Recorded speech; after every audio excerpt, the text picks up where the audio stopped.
बोल कहाँ जाए, कहीं और कहाँ जाए, अब बोल कहाँ जाए। सुनिएगा कथा ध्यान से सभी लोग। जब महाभारत का युद्ध हुआ था कौरवों और पांडवों के बीच में, कौरवों के साथ में रखवाली श्री कृष्ण कर रहे थे, नहीं पांडवों की रखवाली श्री कृष्ण कर रहे थे और कौरवों की रखवाली उनकी सेना कर रही थी। और पांडवों की रखवाली कौन कर रहा था? श्री कृष्ण। और कहना है क्या? और सभी लोग मिलके गोविंद मेरो है, गोपाल मेरो है, गोविंद मेरो है, सीता के बिहारी नंदलाल मेरो है, सीता के बिहारी। कौन है ये खाटू वाला? सुनिए ध्यान से। कहना है कि भीम के पुत्र हुए घटोत्कच और घटोत्कच के पुत्र हुए बर्बरी। बर्बरी बर्बरी बर्बरी बर्बरी।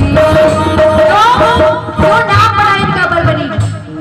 इनके सर से लेकर पैरों तक बहुत ही बाल थे, एकदम शेर के तरीके इनके घुंघराले बाल थे। तो इनकी माँ ने इनका नाम रखा बर्बरी।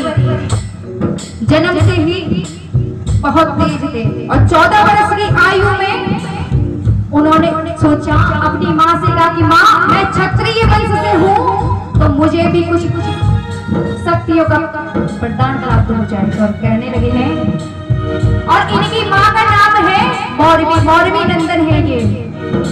मौरवी के लाल जी जय हो, जय हो, जय हो, मौरवी के लाल जी। और श्री के मन में आया कि अपने पास भी कोई शक्ति होनी चाहिए, कि माँ मेरे साथ भी मेरे पास भी कोई शक्ति होनी चाहिए। माँ मौरवी कामाख्या की उपासक थी जो कि गुवाहाटी में है।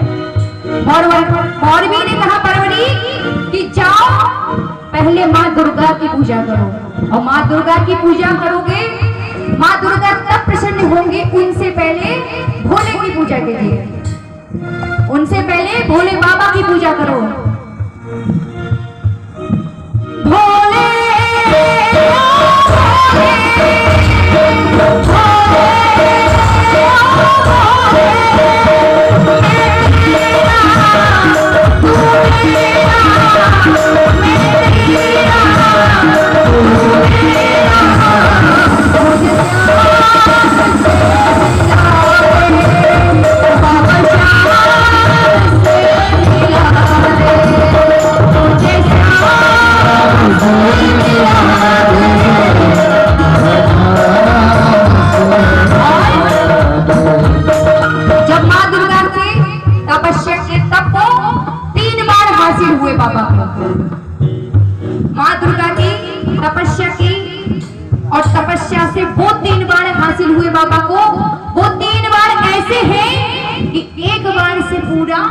ब्रह्मांड नष्ट हो जाएगा। उनको ऐसा वरदान दिया था। बोलो 3 बार धारी की तीनों लोग जीत सकते थे, तीनों बार से। 3 बार धारी 3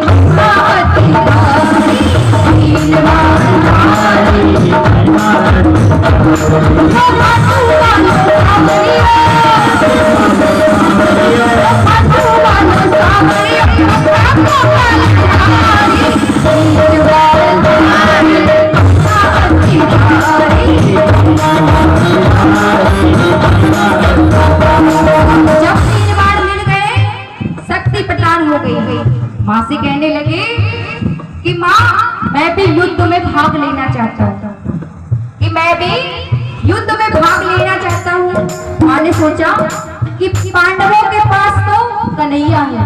माँ ने कहा है कि पांडवों के पास तो कन्हैया है, लेकिन कौरवों के पास केवल उनकी सेना है। तब माँ ने कहा है कि बेटा जा तो रहे हो, लेकिन तुम जब युद्ध में लड़ो तो उसका साथ देना जो पार्टी कमजोर पड़ रही हो। ये उनकी माँ ने कहा है कि तुम उसका साथ देना जो कमजोर पड़ रहा है। लेकिन जाने से पहले माँ ने 2 वचन दिए हैं। बर्बरीक जाओ, 2 वचन दे दो। और कहने लगी है क्या, हारे का तू है सहारा सबके, अपने तुझको हारे का तू है सहारा सबके,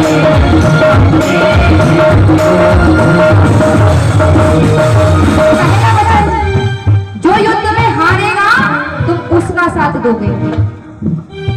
और दूसरा वचन कि रास्ते में तुमसे जो भी कोई भी मिले तुम्हें और तुमसे कोई भी कुछ मांग ले, तुम उसे इनकार नहीं करोगे। ध्यान से सुनिएगा, ये वचन ही आगे जाके वरदान बनी है। चल पड़े बलवरी युद्ध की ओर। चारों दिशाएं हिल जाती हैं, तीनों लोग हिल जाते हैं। दुर्योधन हिल जाता है, 20 पितामह हिल जाते हैं। जब अर्जुन का रथ हिलता है तब अर्जुन अपने सारथी कन्हैया के ऊपर हाथ रखते हैं कि जाओ कन्हैया, देख कर आओ, ये बालक युद्ध तो बाद में लड़ेगा, उससे पहले ही मैं हार गया। ये बालक युद्ध तो बाद में लड़ेगा, उससे पहले ही मैं हार गया हूँ। तब कन्हैया अपना ब्राह्मण रूप रख कर आते हैं और कहते हैं कि बर्बरीक कहाँ जाते हो। तब बर्बरीक ने कहा कि प्रभु, आपको जब मेरा नाम पता है तो ये भी पता होगा कि मैं कहाँ जा रहा हूँ, कि बता दो कि मैं। तब बोले कि प्रभु, मैं युद्ध लड़ने जा रहा हूँ। इतनी छोटी उम्र में, इतनी छोटी सी उम्र में तुम युद्ध कैसे लड़ोगे। तो बोलने लगा कि प्रभु, मैं अपनी माँ को वचन देकर आया हूँ कि जो पार्टी हार रही होगी मैं उसका साथ दूंगा। कि ऐसे कैसे साथ दे दोगे, तुम्हारे पास ऐसा क्या है। तब कहा प्रभु, मेरे जो सर्कस पे ये 3 बाण हैं, ये ऐसे बाण हैं, अगर मैं एक बाण चला दूंगा ना कोई भी पार्टी नहीं बचेगी, ना जीतने वाली ना हारने वाली। तो प्रभु ने सोचा कि ऐसे 3 बाण तुम्हारे पास, ऐसे तो कोई निर्दोष भी नहीं निकलेगा, कोई निष्कर्ष ऐसे नहीं निकलने वाला। तभी प्रभु ने सोचा, कन्हैया ने, कि मैं कुंती के पुत्रों की रक्षा कर सकता हूँ या नहीं। तभी बर्बरीक की उन्होंने परीक्षा लेनी चाहिए कि अच्छा मुझे साबित करके दिखाओ कि तुम ऐसा कर सकते हो।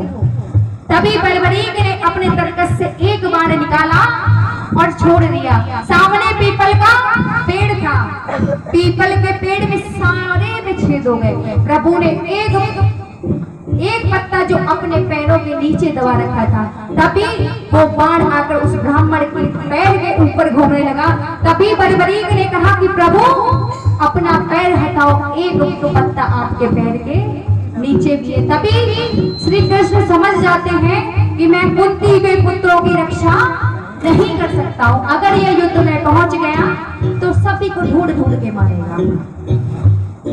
तभी कन्हैया ने बोला कि ऐसे अगर तुमने बोला कि ना मारने वाला बचेगा ना जीतने वाला, कि निष्कर्ष ऐसे नहीं निकलेगा कि जब तुम हार, इधर अगर कौरवों की तरफ तुम जीतते हो, कौरवों की तरफ तुम हो जाते हो, तो इधर पांडवों की हार हो रही होगी। अगर पांडवों की तरफ हो जाओगे तो कौरवों की हार हो रही होगी। तो ऐसे कैसे निष्कर्ष निकलने वाला है। तब कहा है कि बर्बरीक कि प्रभु, मेरा निर्णय कीजिए, निष्कर्ष निकाल दो कि मैं क्या करूं। तभी कन्हैया ने कहा है कि बर्बरीक, इस सृष्टि की रचना करने के लिए मुझे किन्हीं एक शीश चाहिए, और वो शीश किन्हीं 3 में से एक का हो सकता है। कि बर्बरीक, मुझे किसी एक का शीश चाहिए इस सृष्टि का आगे कलयुग का विकास करने के लिए। वो एक किसी में से हो सकता है, या तो मेरा, या तो श्री कृष्ण का, या अर्जुन का, या बर्बरीक तुम्हारा। श्री कृष्ण की बलि ले नहीं सकते क्योंकि उन्होंने युद्ध रचा था, और अर्जुन की बलि नहीं ले सकते थे क्योंकि उन्हें युद्ध खेलना था। और परवरीक बचे केवल तुम हो, अपने शीश का दान दो और इस सृष्टि का कल्याण करो। तभी बरबरीक बोले कि प्रभु जो मेरे शीश का दान मांग सकता है वो कोई साधारण इंसान नहीं हो सकता, अपने असली रूप में आएगा। तभी असली रूप में आते हैं प्रभु। इतना विकट रूप हुआ उनका, इतना विशाल रूप, क्योंकि वो उस अवतार में बरबरीक से पहली बार मिले थे। उस विशाल रूप में आके भगवान ने दर्शन दिए। तभी उन्होंने वचन दिया कि प्रभु मैं अपने शीश का आपको दान दूंगा। और तभी निकाली अपनी तरकत से तलवार और प्रभु श्री कृष्ण को अपनी गर्दन उतार कर दे दी। बोलो खाटू नरेश की, बोलो शीश के दानी की, मांगा शीश का दान मुरली वाले, मांगा शीश का दान मुरली वाले। निकाली अपनी तलवार और दे दी शीश का दान।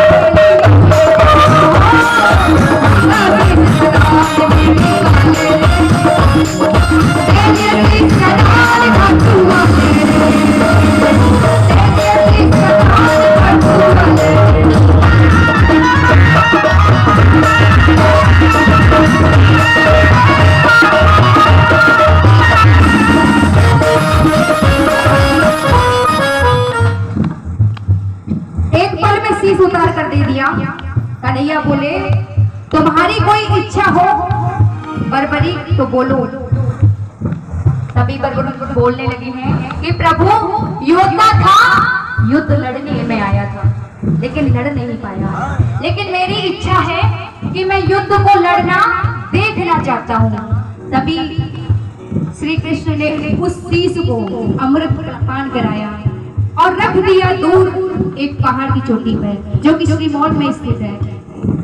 वहां पर शीश रखा गया। आखिर में पांडव जीत गए। जैसे कि कोई भी कार्य हो जाता है तो हम लोग बोलते हैं इसने हमने किया। पांडवों को मैं हो गया, घमंड हो गया और अपने आप में ही लड़ने लगे कि ये काम मैंने किया, ये काम मैंने किया। आपस में लड़ने लगे। तभी बोले हो क्या मन में अभिमानिता आया,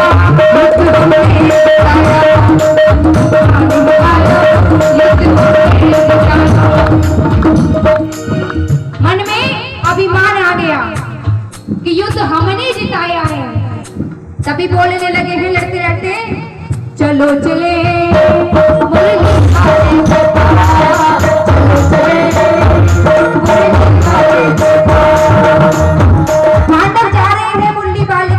और बोलने लगे कि हे बाके बिहारी बताओ युद्ध किसने जिताया। कन्हैया बोले कि पांडवों कैसी बात करते हो, मैंने कुछ नहीं देखा, मैंने कुछ भी नहीं देखा, मैं तो तुम्हारा केवल रथ चला रहा था। कि नहीं माधव तुम झूठ बोल रहे हो, सही सही बता दो नहीं तो हम लोग आपस में ही लड़कर मर जाएंगे। और वो ठाकुर किसी का भी नहीं हुआ, किसी का नहीं हुआ। अपनी माँ से जन्म लिया, अपनी माँ को छोड़ दिया। देवकी ने पाला, माँ यशोदा ने पाला, माँ यशोदा को छोड़ दिया। और राधा ने प्रेम किया, उस राधा को छोड़ दिया। वृंदावन में रहा, ब्रज में रहा, उस ब्रज को छोड़ दिया। और आपस में रिश्तेदारों को लड़वा कर छोड़ दिया। वो किसी का भी नहीं हुआ। कहने लगे कन्हैया मैं तुम्हारा इसमें निर्णय नहीं कर सकता हूँ। तो अर्जुन बोलने लगे कि प्रभु इसका निर्णय कौन करेगा। कि चलो दुनिया का पालनहार जो कि अपनी पूरी सृष्टि चला रहा है, आज उसके मुख से आवाज आई है चलो चले उसी के पास, चलो चले उसी के पास, और हाथ खाली के पास, चलो चले उसी के पास,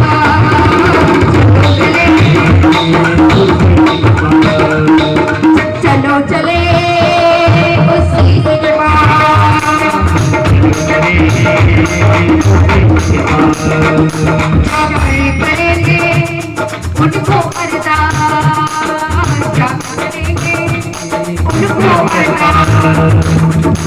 गए उस शीश के पास और बोलने लगे, हे बड़बड़ी, हे लीले के अस्वार, हे महाबली बड़बड़ी, बता दो कि महाभारत के प्रत्यक्ष प्रमाण तुम ही हो। बताओ उस युद्ध में क्या हुआ। तब बड़बड़ी बोलने लगे, हे पांडवों, किस बात का घमंड करते हो कि उसमें मरने वाला भी कन्हैया था और मारने वाला भी कन्हैया था, कि मैंने कुछ नहीं देखा। मैंने देखा तो सिर्फ इतना कि श्री कृष्ण का सुदर्शन चक्र चलते देखा, मैंने उस युद्ध में कुछ नहीं देखा। इस बात को सुनकर श्री कृष्ण इतने मोहित हो गए और उनको वरदान दिए। इस बात को सुनकर ही कि बताओ, मैंने साक्षात इनका शीश मांग लिया, लेकिन फिर भी इन्होंने मेरी ही बात रखी है, मुझे ही ऊपर कर दिया सबसे। कि श्री कृष्ण का चक्र चल रहा था और द्रौपदी काली रूप में केवल लहू पिए जा रही थी। इसके सिवा मैंने कुछ भी नहीं देखा। कन्हैया की बड़बड़ी की कन्हैया को इतनी बात पसंद आई, वरदान दे दिए। सुनना वरदान क्या है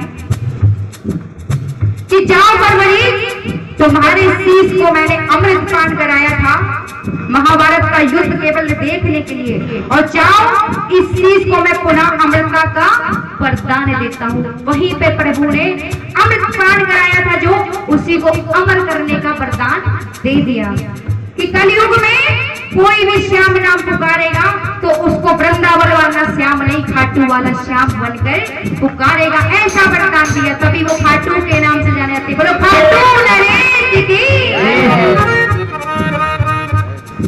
तभी वरदान दिए कि तुम अपनी माँ को वचन देकर आए थे कि हारेगा जो पार्टी हार रही होगी तुम उसका सहारा बनोगे।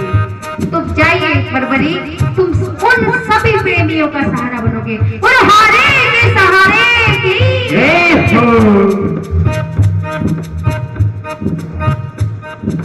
वरदान मिला। जैसे जैसे आगे कलयुग बढ़ेगा, तुम्हारे हर घर में भजन कीर्तन भी होंगे। तुम जो है शीश के दानी के नाम से कहलाओगे। आगे आगे जितने भी कलयुग आगे बढ़ता जाएगा, और जब बिल्कुल कलयुग अपने उस पे हो, चरम सीमा पे होगा, मेरी 16 की 16 कलाएं तुम्हारे शीश में समा जाएंगे। बोलो खाटू नरेश की। जब जब प्रेमी कहीं पे कोई रोता है,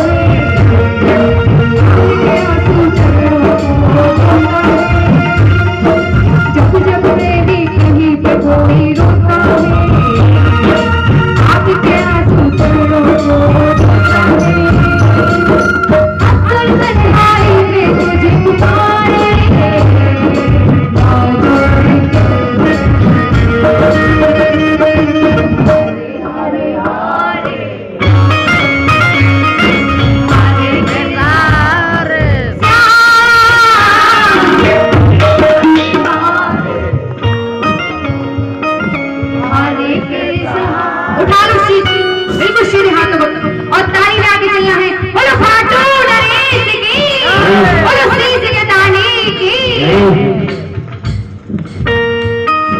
जब जब प्रेमी कहीं पे कोई रोता है, आपके आंसू को धोता है।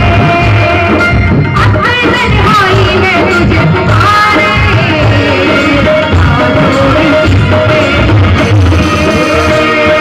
हरे हरे हरे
क्या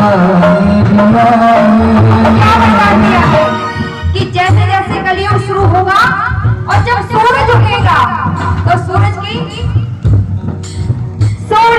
किरणें आरती उतारे, सूरज की किरणें आरती उतारे, जब तक रखेंगे चांद सितारे, जब तक रखेंगे पूरा हो मेरी दुनिया। बोलो खाटू नरेश की,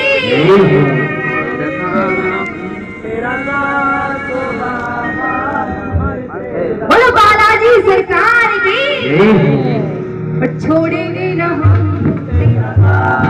लास्ट वरदान यही बाबा ने दिया था कि जब तक ये दुनिया रहेगी तुझे ही ये दुनिया सब पूछेगी। लास्ट वरदान बाबा का, और सभी को मिलकर चलना है, बिल्कुल सीधे हाथ उठा लीजिएगा और मिलकर गाना है सभी को। छोड़ेंगे न हम तेरे साथ